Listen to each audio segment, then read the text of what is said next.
So exercise 8.3, exponential growth and decay. So on the left-hand side, we've got a graph of exponential growth. So you can see that as x gets larger, the values of y also get larger. And on the right-hand side, we've got exponential decay. So as x gets larger, the values of y become closer and closer to zero. Now, exponential growth occurs where a, the base, is greater than 1. So it's a number greater than 1.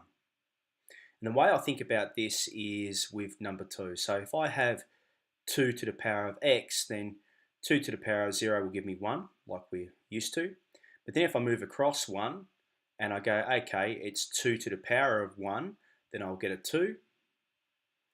And then if I have x equaling 2, I'll have 2 to the power of 2, which is 4. X equaling 3, then I'll have 2 to the power of 3, which is 8. So you can see that the rise is quite drastic in that situation where we've got a, the base being 2, and that is of course greater than 1. On the flip side, if I consider exponential decay, then my base will be a number that's greater than 0 but less than 1. So as an example, I think of a half. So I have y equals a half to the power of x.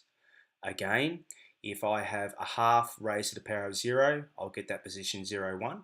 That's the same in both graphs. But now if I start changing x, so if I have x equaling 1, then I'll have y equals a half to the power of 1, which is a half. If I move across again, if I have x equaling 2, then I'll have y equals a half to the power of 2. And of course, a half to the power of 2 is the same thing as a half times a half, which is a quarter. And then if I make x equaling 3, then I'll have y equals a half to the power of 3, which of course is a half times a half times a half, which is an 8. So it's pretty clear to see that as x increases in that situation, the value of y is getting closer and closer to the horizontal asymptote of y equaling 0. So in short, exponential growth occurs where the base is greater than 1, and exponential decay will occur where the base is a value between 0 and 1, not including those points. All right, first situation. Bacterial colony has about 2,000 bacteria. The number of bacteria triples every day. Assuming the growth continues in this way, find how many bacteria will be in the colony after 5 days and then B after 60 hours. So we've got N of T, where T is for time and N is for the number. I've got my initial amount, and that was set as being 2,000 from the question. It's tripling, so the multiplying factor is 3, and I'm raising it to the power of t. So there's my function that I'm going to be using. So for part A, we're talking about 5 days, so I substitute t equaling 5. So n of 5 equals 2,000 multiplied by 3 to the power of 5, and end up with 486,000. B is a little bit tricky, but it's not too bad. It's equivalent to 60 hours, so I've got 60 hours, which is the same thing as 60 divided by 24 days, because it's 24 hours in one day, so it's equivalent to 2.5 days. N of 2.5 gives us this figure here.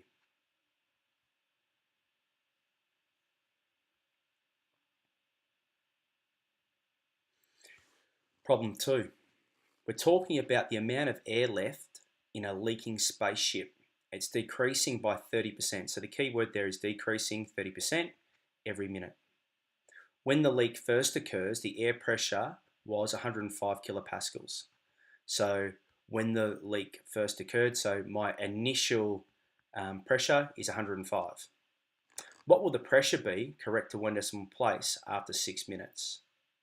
All right, so if I'm dropping by 30% every minute, then my multiplying factor will be 1 minus 0.3 to give me 0.7. So in other words, 100% minus 30% is my 70%.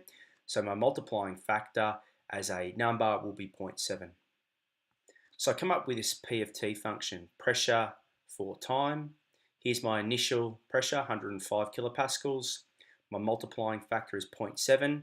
So of course, that's the base. So the base here is 0.7. That's a value between 0 and 1. So we're expecting a decreasing exponential, which makes sense because we've got air leaking from a spaceship and we're raising to the power of t. So here's my function in terms of t. and I just need to substitute 6 because it's for 6 minutes later. So you'll see there that I end up with an air pressure of 12.4 kilopascals. And it makes sense, doesn't it? Because at the very beginning, if I substituted T equaling 0, I'll have 0.7 to the power of 0, which would just be 1. So I end up with 105 at the beginning. 6 minutes later, I have a lesser amount. It makes sense that that's a decreasing exponential. And it's obvious to us because the multiplying factor is a value between 0 and 1. Problem 3. It's probably a little bit of a different kind of a question, but I'll explain it. So here what we've got is the temperature of a coffee cup and its surroundings decreases by 4% every minute. So we're comparing what the temperature is in the coffee cup with its surroundings. So in other words, the room temperature. A freshly brewed cup has a temperature of 70 degrees. The room that it's in, i.e. the surroundings, is 20 degrees. And we say that a cup of coffee is too cold if the temperature in it, or the temperature of it, is 40 degrees or less. In fact, it does say is below 40 degrees, so that's very specific. Model the temperature of the cup of coffee and find how long to the nearest minute it takes to become undrinkable. So if we're going down by 4% every minute, then that represents we're keeping 96% of what it was previously. So i.e. 100% minus 4%. So here the growth factor or decay factor is 0.96. That's our multiplying factor. The initial temperature difference. All right, so the coffee was brewed at 70 degrees. The surrounding temperature in the room was 20 degrees. So the initial difference there at the beginning was 50 degrees. And that's the key to it. So what we have here is T of M, the temperature for minutes gone past, will equal 50. That's the initial temperature difference, multiplied by that growth or decay factor of 0.96, raised to how many minutes have gone past. And then I've got this plus 20. That represents what the temperature is in the room. Now let's think about that model that we've come up with. Is it reasonable? Is it sensible? If I have M equaling 0, then I'll have 50 multiplied by 0.96 to the power of 0. Anything raised to the power of 0 will become 1. So I now have 50 times 1, which is just 50. And then I add 20 to it, and that gives me my 70 degrees. And we know from the question that the cup of coffee, when first brewed, was 70 degrees. So here we have our T of M. We know that the cup of coffee is undrinkable when it first gets below 40 degrees. So I'm going to set the temperature to be 40 degrees, and then the right-hand side is the same. The only thing that's unknown is M, the number of minutes. So to solve for this, menu algebra solve, and there's the CAS syntax that we throw in. And you'll see that M will be equal to 22.46. So what this tells me is that exactly 22.46 minutes, then we'll have a temperature of the cup being exactly 40 degrees. So to the nearest minute, we would say it's 22 minutes. Just rounding. I probably should have had that answer. Well, I definitely should have had that answer in there for 22 minutes.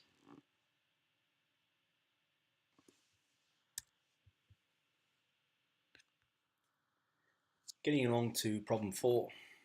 The decay of a radioactive element, E, is given by the equation E is equal to E naught multiplied by base E to the power of negative KT. All right, so we've got this element. This is the number of radioactive material that's going to be present.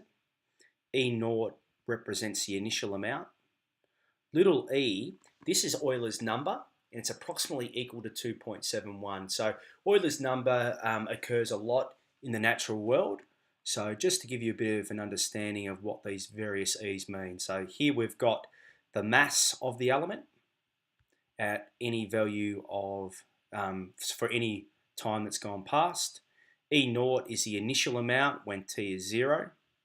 Little e refers to a base of being approximately 2.71.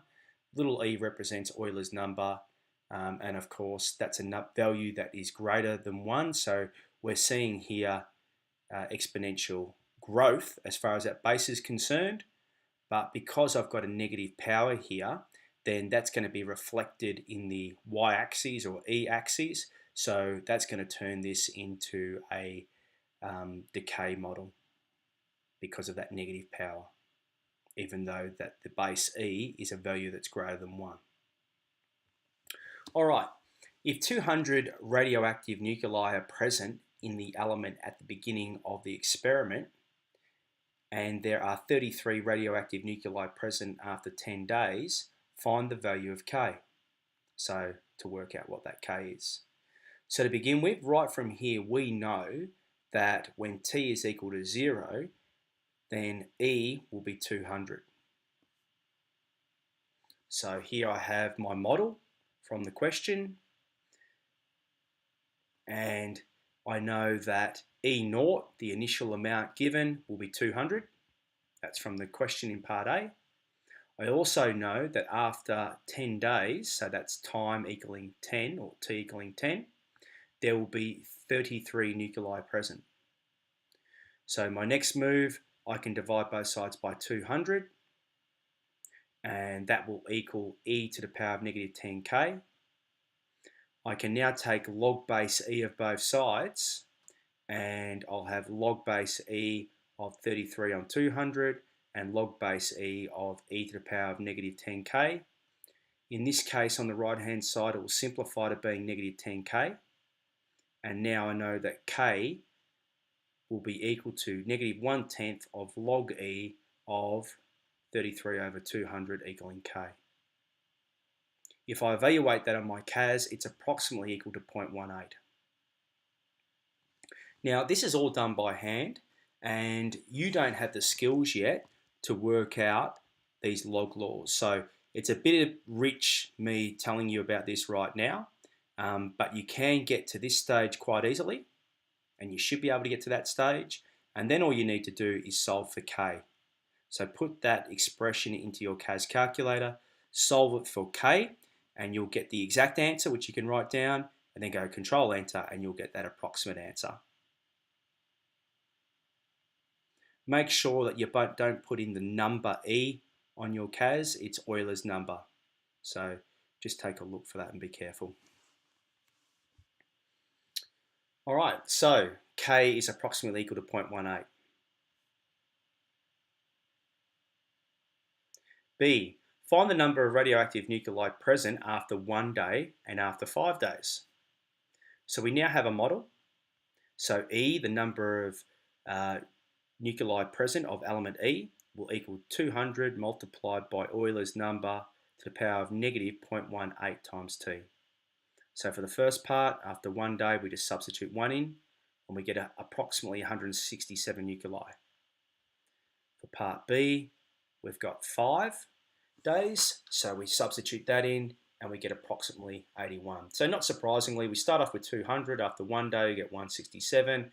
After 5 days, we get 81. And clearly, this is decay that we're seeing. C, plot the graph of E against T.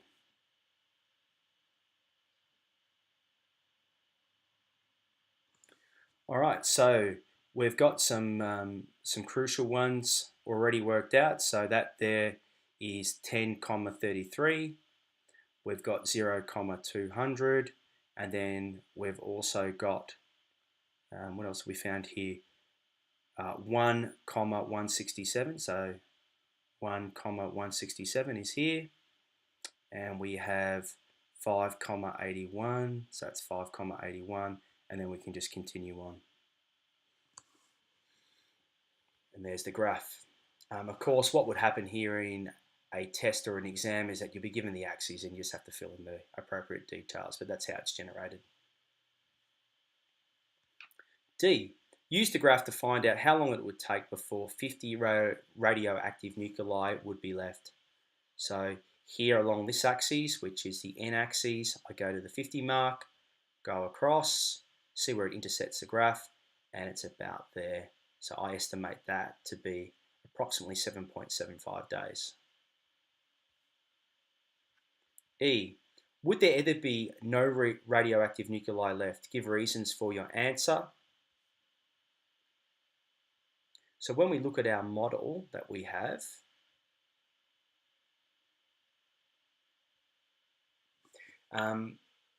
what we can say here is that mathematically, zero nuclei means that E would be equal to zero. So at no stage will E equal zero. That is, a horizontal assay exists at E equaling zero. So there's a horizontal assay here. You can see the curve will get closer and closer and closer to it, but at no stage will it actually reach that axis. F, the half-life of a radioactive element is the time taken for half of the radioactive nuclei to decay. So initially we had 200, so we're interested in where E will equal 100. So I set E as equaling 100. Here's my model 200, Euler's number, which is approximately 2.71 to the power of negative 0.18t. Divide both sides by 200, take log E of both sides, and I'll solve for t, and I get approximately 3.85. And of course, you can do this just using your CAS. So it'll be after 4 days if I round it to the nearest day.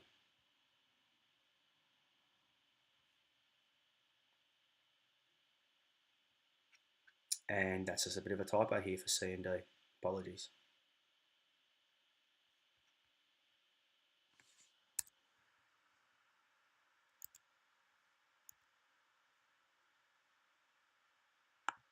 So this is that problem 4 that we've just spoken about. Of course, C and D aren't relevant, but I just want to go through how I can work out some of these answers just using my CAS rather than by hand. Particularly so because you haven't actually been shown the basics of the log functions just yet and log equations. All right, so here we've got our function. E is equal to E naught multiplied by Euler's number to the power of negative k on t. So in this case, I'm going to think of this E as being E of x equals E naught multiplied by Euler's number to the power of negative k times x. So I'm not going to use time, I'm going to use x in my CAS. Also from A, we are told that there are 200 radioactive nuclei present at the very beginning of the experiment. So my E naught is going to be 200. So let's begin by defining that. Let's get rid of that reminder. So if I go to Menu, Actions, Define, and I'm going to go E of x equals E naught, which is 200, multiplied by Euler's number. So I don't go down to the bottom of the keyboard here and select that E. Instead, I want Euler's number E here. So that's just that E to the x.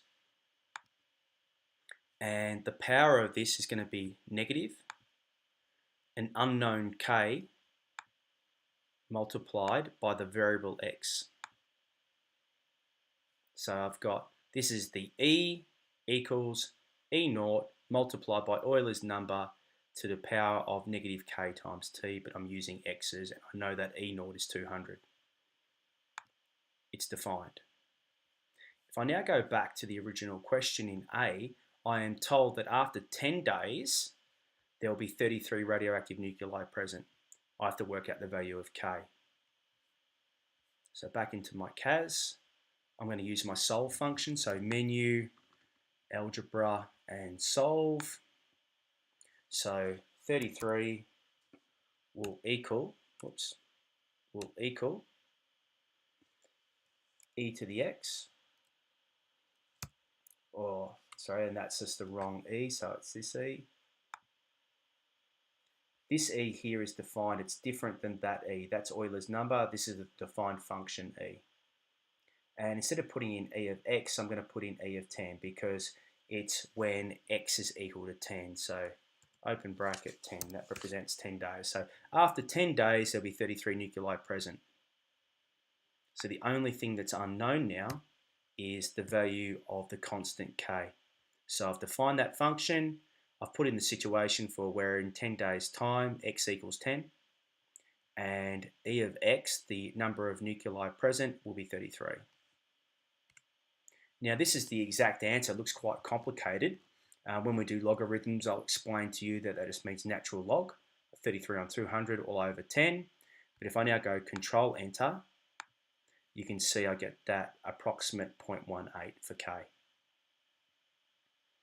So now instead of having this defined as with the k, I'm now going to redefine this E of x with my found k constant. So I'm just going to go up to the top, go Control C, and move back down, Control V, and instead of having negative k, I'm going to have negative 0.18. So now I've got a function that will give me the amount of nuclei present for any value of x. So that's now defined. Okay, so for B now, I need to work out the number of radioactive nuclei present after 1 day and 5 days. So that's simply with my new defined function, E of 1. And I get the same amount as what I did by hand. And then it was E of 5, I think. Yep, 5 days. So it's E of 5. And I get the 81. So 167, 81. And that's what I've just worked out by hand there.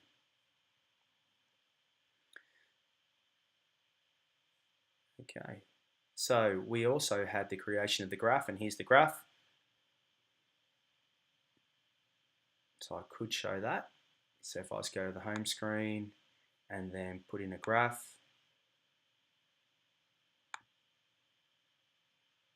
and I'll go this function E of x, hit enter. You're not going to see much on that, but if I go to menu and change my settings, analyze graph, window zoom, window settings, and I know that I'm going from on this shown to 10 at very least. So let's go, I'll go -4 to 12,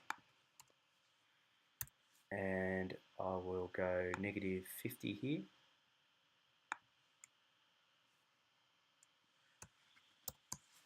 To 250, and that should show me everything I need. Go OK, and there's my exponential. Of course, this is not realistic because you're not going to go backwards in time here, but you can see there it's cutting through at 200, and you can see it's a decreasing exponential. It's showing that decay, and you'll see an asymptote here.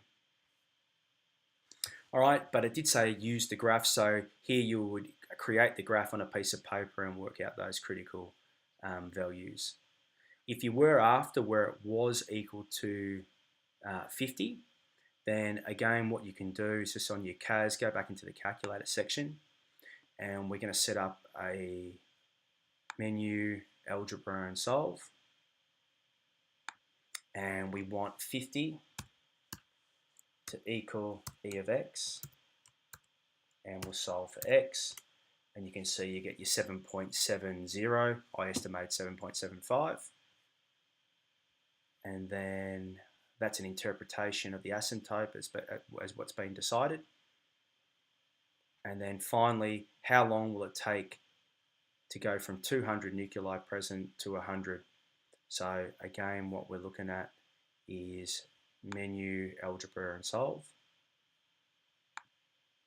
and we got 100 equals e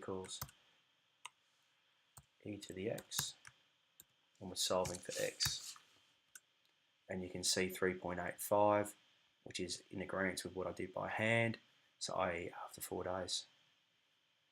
So for parts A and so on, you are definitely going to have to use your CAS to get there. But knowing how to do this by hand, you will learn about in this topic, but in the next few exercises. So it is good to go back to this and have a look at things, because you'll certainly be required to do that in an exam 1 kind of situation. Thank you.